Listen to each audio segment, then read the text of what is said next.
Welcome back to the broadcast. Well, I can speak from experience on this one, okay? Bravo Television loves Dallas, actually. And that's why they've selected our city as one of the audition hosts for the upcoming season 12 of Top Chef. Samantha Hanks, who is the senior casting producer for Top Chef, is here to tell us all about it. Welcome to Texas. Welcome specifically to Dallas. We're so excited. Thank you. Now, tell us, why do you think Top Chef is just continuing to be such just a staple program for Bravo? Why is it so successful? I think that the country loves seeing good food and loves chefs. There's such a conversation going on about food lately, and it's become something that everyone can share and go to new restaurants. And for whatever reason, people really enjoy seeing food made, even if they don't get to eat it. It's a great conversation starter. I think people are really enjoying learning more about food and from really talented chefs. And I know, watching Top Chef several years, you know, I've seen, you know, things come on to Top Chef and I go, oh my God, I would never eat that. Like the return of the Brussels sprout. I'll say this probably happened on Top Chef 5 years ago, and now every restaurant has some sort of Brussels sprouts on their menu. And if you would have said that 12 years ago, 10 years ago, people would have been, ooh, Brussels sprouts are not chic. But they kind of are ahead of the trends a lot of the time, too. Yeah, I think in a lot of cities, the chefs sort of can dictate what's going to be eating in the world. Kale is also very popular. Yeah. Yeah, I think we sort of have a way of affecting the country. Now, I would like to think so. Why Dallas? Why have y'all chosen here to hold an audition? We have a very soft spot in our heart for Texas. We shot season 9 here.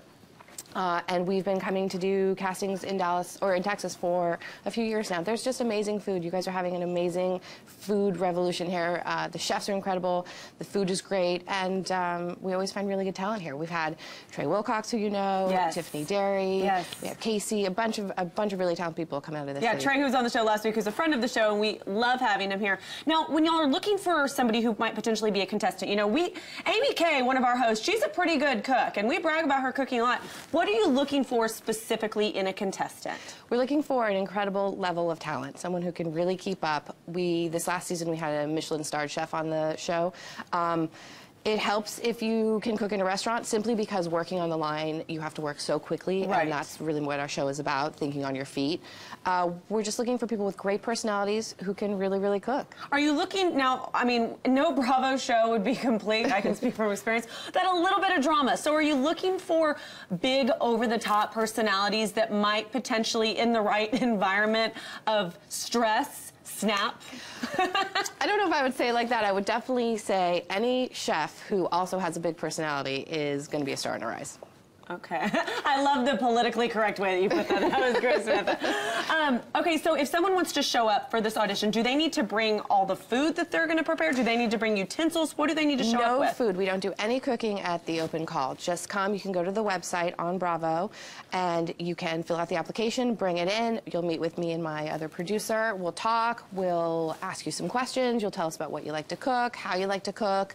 And then if that goes well, then you move on to another stage, and then there's some more steps involved. Now, how many contestants potentially in the very beginning do y'all start with, and how do you narrow it? How many do we start with, and then how many do you narrow it down to at the very end? You know, we have upwards of 500 applicants. Wow. From the various cities that we do open calls at and send in tapes. Is there an age limit? No.